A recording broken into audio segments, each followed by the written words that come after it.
এখন যে 7টা গুণ একটা একটা করে বলবো, যদি কোনো মেয়ে লোকের ভেতরে থাকে বুঝবেন দাজ্জাল আপনাকে দখল করে ফেলেছে।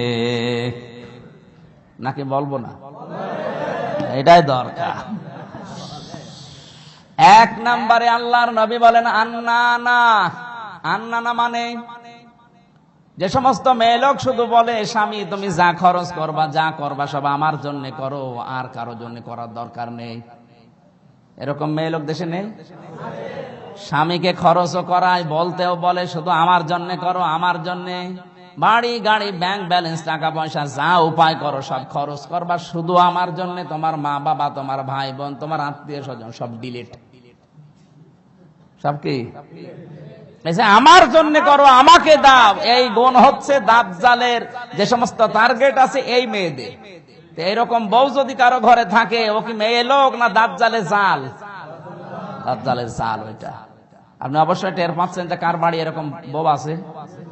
কার আছে হাত তোলেন তো। আপনি মায়ের খাবে দরকার নেই, এমনি দিনকাল ভালো না। দ্বিতীয় নম্বরে হচ্ছে মান্নানা। মান্নানা বলা হয় যে সমস্ত মেয়েরা খোটা দান করে। কি দেয়? সারা জীবন ভালো আছে, হঠাৎ করে যদি একটা সাবান কম হয় দেখবেন 14 গোষ্ঠীর নাম ধরে খোটা দেবে, খোটা বের করে ফেলবে। আমার বাবার কাছে কত ছেলের প্রস্তাব এসেছিল, না দিয়ে তোমার মতো একটা লোকের সাথে বিয়ে দিয়েছে, আমি জীবনে কিছু পেলাম না। শুধু এই খোটা দেয় স্বামীকে, কথায় বার্তায়, কারণে অকারণে যারা খোটা দেয় এই মেয়েগুলোকে নবীজি বলেন দাজ্জালের মিশন বা জাল। 3 নম্বরে হচ্ছে হান্নানা। হান্নানা মানে আল্লাহর নবী বলেন ওই সমস্ত মহিলারা যারা নিজেরা স্বামীর খেদমত করে না, আরো নিজের স্বামীকে দিয়ে খেদমত করায়। বেশি বললাম? আপনি হয়তো টের পাচ্ছেন না বিয়ে না করে। যারা করেছে স্বামীর খেদমত তো নিজে করতে চাই না, আরো স্বামীকে দিয়ে খেদমত করায়। আর এই শিক্ষা পেয়েছে ভারতের এই সিরিয়াল থেকে। হ্যাঁ, এখানে আমার একটা পয়েন্ট বলা দরকার। শুধু খেদমত আপনি নিবেন না, খেদমত নিতে হলে আপনাকেও খেদমত করা লাগবে। আল্লাহর নবী এত বড় মহান নবী হওয়ার পরেও বিশ্ব নবী বলেন আমি একদিন জিহাদের ময়দান থেকে এসে দেখি আমার স্ত্রী হযরতে আয়েশা রুটি তৈরি করার জন্য খামির বানাচ্ছে। একটা একটা করে রুটি বানিয়ে রেখে দেয়, কিছুক্ষণ পরে দেখি ছাগল এসে নিয়ে যাচ্ছে। আমি দূর থেকে অনেকক্ষণ লক্ষ্য করলাম। লক্ষ্য করে দেখি হযরতে আয়েশা ক্লান্ত শ্রান্ত হয়ে এই রান্নাঘরের ভেতরে ঘুমিয়ে পড়েছে।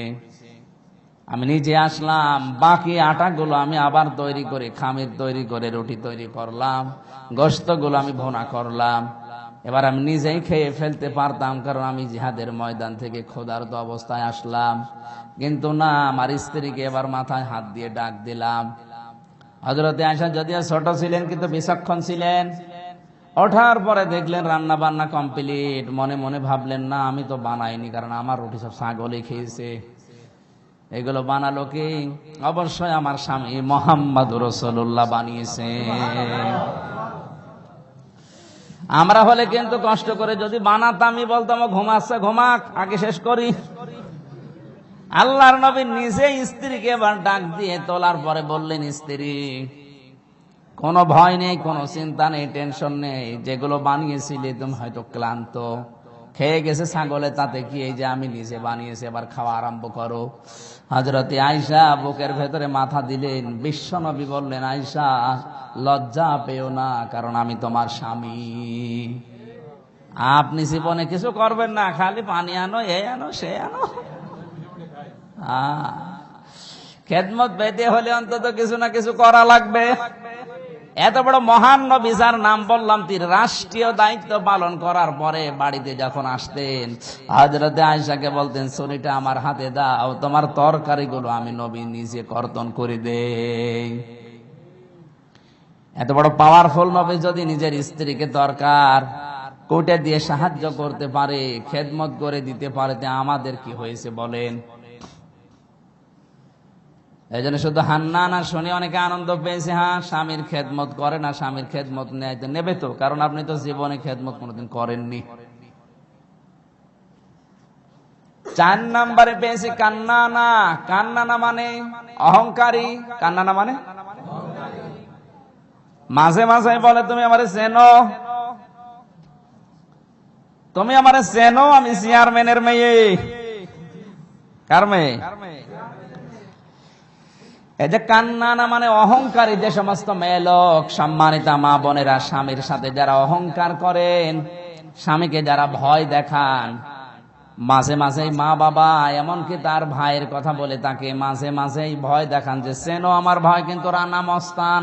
এ রানা না, আর এক রানা মস্তান আছে না, আমার চেনো, এরকম ভয় যারা দেখান তাদেরকে বলছি আপনি আর সাধারণ মেয়ে লোক নেই, আপনাকে কিন্তু শয়তান দখল করে ফেলেছে।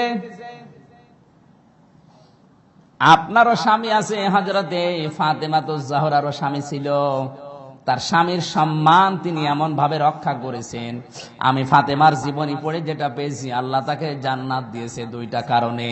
1 নম্বরে তিনি পর্দাকে গুরুত্ব দিয়েছেন বেশি, 2 নম্বরে স্বামীর সম্মান তিনি রক্ষা করেছেন সবচাইতে বেশি। হযরতে ফাতেমাতুজ জাহরা রাদিয়াল্লাহু তাআলা আনহা, তিনি একবার নামাজে দাঁড়িয়েছিলেন, হঠাৎ করে বসে পড়লেন। হঠাৎ বাইরে থেকে আওয়াজ দিল, দরজা খোলো।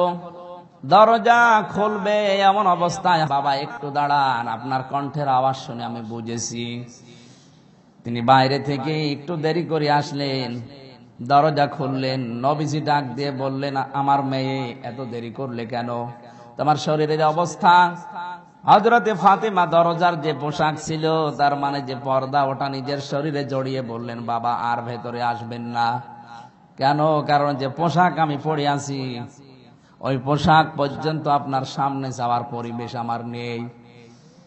আপনি আজকের মতো ফিরে যান। নবীজি বললেন, মা আমি ফিরে যাচ্ছি, একটু সামনে আসো, কথা বলে যাই। হযরতে ফাতেমাতুজ জাহরা বলেছিলেন, বাবা আমি সামনে যাব না, কারণ সামনে গেলে হয়তো আমার পোশাক দেখে আমার স্বামী হযরতে আলীর প্রতি আপনার মন খারাপ হয়ে যেতে পারে, যে আমার মেয়েটা কি কষ্টে আছে গো। আমার স্বামীর সম্মান রক্ষা করার দায়িত্ব আমার। আমার স্বামী যেন কষ্ট না পায়, আমার স্বামীর প্রতি যেন আপনার উল্টা পাল্টা ধারণা না আসে, এই জন্য আমি 1 কাপড় পরে আছি, তারপর আপনি বাবা আপনার সামনে যাব না। এরকম বউ তো এখন ঘরে ঘরে। আরো সম্মান নষ্ট করা যায় কোন কায়দায়, সেই চিন্তায় থাকে। আর উনি সারাদিনের না খাওয়া শরীর, 1 টুকরা কাপড় পরে আছে, তারপর স্বামীর প্রতি বাবার খারাপ ধারণা এসে যাবে, এজন্য বাবার সামনেও যেতে রাজি না। তার জান্নাতের নেত্রী এমনি আল্লাহ বানায়নি, এই কারণে বানিয়েছে। এরপরে আমি পেয়েছি হাদিস, আল্লাহর নবী বলেন, হাদ্দাকা। হাদ্দাকা ওই মহিলাকে বলা হয় যে তার স্বামীর পছন্দের গুরুত্ব দেয় না। স্বামীর কোন কিছু নিয়ে এসে দিলে বলে, তোমার কি চোখ না ঢেলা? ও যদি 2 টাকার জিনিস নিয়ে আসে আপনার স্বামী, ওটার পছন্দের আপনাকে গুরুত্ব দেওয়া লাগবে। যদি এটার এই ব্যবস্থা আপনার না আসে, মন মানসিকতা তৈরি না হয়, বুঝবেন আপনাকে দাজ্জাল মিশন হিসাবে ব্যবহার করছে। জোরে বলেন নাউজুবিল্লাহ। 6 নম্বরে আল্লাহর নবী বলেন সাদ্দাকা। সাদ্দাকা মানে স্বামীকে হারাম ইনকামের প্রতি যারা উদ্বুদ্ধ করে, স্বামীকে হারাম ইনকামের প্রতি যারা উৎসাহ দেয়, এই মহিলাকে সাদ্দাকা বলা হয়। 7 নাম্বার যেটা আছে, এটা আমি আরবিতে বলছি, বাংলায় বলবো না। 7 নাম্বারটা হচ্ছে বাররাকা। বুঝেছে? বুঝেন? আপনার বোঝার দরকার নেই, কারণ 7 নাম্বারটা একটু ঝামেলা আছে, এই জন্য এটা আমি আরবিতেই বলি শেষ করলাম, আর বলবো না। বাররাকা শব্দের শাব্দিক অর্থ স্বামীকে ধরে মারে। এদেশে তো নেই। আপনি মসজিদের ভেতরে বসে বলেন তো, স্ত্রীর হাতে মায়ের খেয়েছেন কারা? হাত তোলেন তো। না না, আমি আর কি মারছি না, তোলেন, অসুবিধা নেই। এই গ্রামে নেই, তাহলে তো এই হাদিস বলা ঠিক হইল না। এই হাদিস চলতো ঝিনাইদহ শহরে। কি মায়ের খাই গো? অধিকাংশ ধনী মানুষ তার স্ত্রীর হাতে মায়ের খায়, এটা সত্য না মিথ্যা? সত্য, 100% সত্য। কারণও আছে, কারণগুলো আমি নাই বললাম, থাক।